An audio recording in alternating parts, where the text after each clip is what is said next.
Ja nav nekas daudz ko grauz, tad ausiņi no ātras pāriet uz bedrīti un bebrām ir man tik krasti vēders cerūt, vai ne? Jā. Nu lūk, āstis ir ķeblīts. Ziemā bebris reguļ, viņš paliek āstis zem dukša un steģ un grauz un silti un labi. Āstis stūre. Plēsmēnās pakaļkājas ar pakaļkājām. Starp pirkstiņiem ir tāda plēve, plēzmeņas izveidojās un gan plēsnotās pakaļkājas gan āste iedod tālot pareizo virzienu.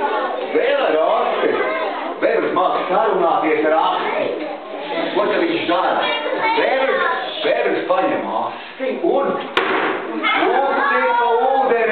uzsita ūdeni, noskan zālu, jā, noskan zālu, un tas nozīmē, ka tur krastā parādījies ģipainais lēns.